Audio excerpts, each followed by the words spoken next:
Washington now wants answers from Apple about why iPhones and iPads are tracking users' every move, whether they like it or not. At the Wear 2.0 conference yesterday, two British researchers revealed a troubling feature in the iPhone 4 and iPad 3G. They say they found that the devices collect information about where users are and store it in a secret file. Apple isn't commenting, but Senator Al Franken, who chairs a new privacy panel, is demanding answers. How worried should iPhone users be about this feature?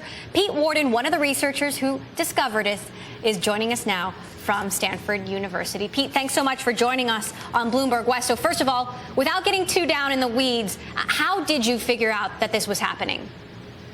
So we were actually just looking for some interesting data to visualize, and we were expecting to find something like your contact addresses in your phone. But my partner Alistair actually discovered this entire file full of a year's worth of locations. Now, just to clarify, there is another researcher, Alex Levinson, from the Rochester Institute of Technology. He says he discovered this several months ago. Who should deserve credit for this? No, we actually credited in our original page. The forensic community has actually known about this for a while. And that was really why we went public, was because we're pretty geeky guys, and we didn't know that our phones were doing this. So we figured if we didn't know about it, the general public really didn't have much idea. So explain to me exactly how this works and how this data is stored and collected. So we don't know the full details. What we know is the end result, the data that we found. And it looks like it's using the cell towers that you're nearby to, on an interval from between every few minutes to, like, once or twice an hour, to figure out roughly where you are, to within a few hundred meters if you're in a city, or to within a few miles if you're out somewhere in the rural areas where the cell towers are a lot more scattered. And what exactly are the risks? I mean, can anyone access this information on my iPhone? Do they need to have my device in their hand to see it, or can they do it from anywhere? So they actually need to have physical access to either your iPhone or the machine that you sync with iTunes on. So that was the thing that really surprised us, was that this was sitting on your home computer if you'd actually synced it with iTunes. So does that mean any intelligent hacker could get their hands on it?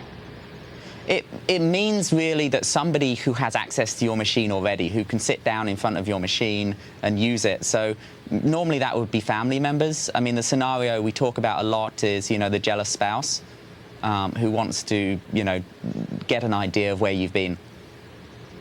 So you're getting attention from congressmen. I mean, what do you think that Congress should force Apple to do here? So, I mean, our goal with this has really been to get the problem fixed, and also to get people thinking about how much data they actually want to reveal.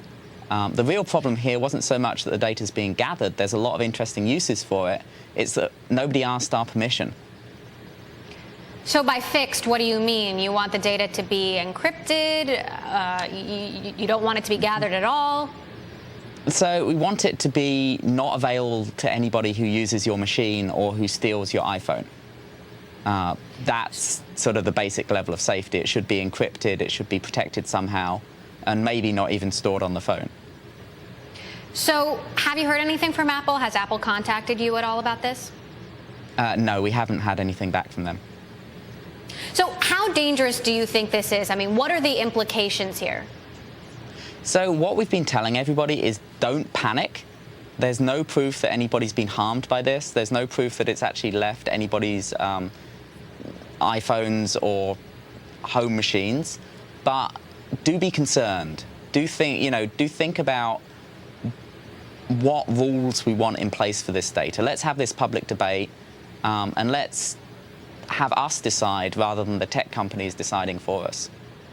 Now, how does your phone or your iPad use this data? I mean, does it use it at all? I mean, I was reading that this file is actually what makes your phone smarter. Is that the case? As far as we can tell, there don't seem to be any existing features that are using this. It's impossible without really having a deep level knowledge of the code that only people inside Apple would have to say for sure, but it certainly seems like this is much more of something which they might be using in the future. You don't need this information for any of the current features that you've got on your phone. Okay, Pete Warden, security researcher, thank you so much for joining us here on Bloomberg West. Very interesting study that you guys put out today.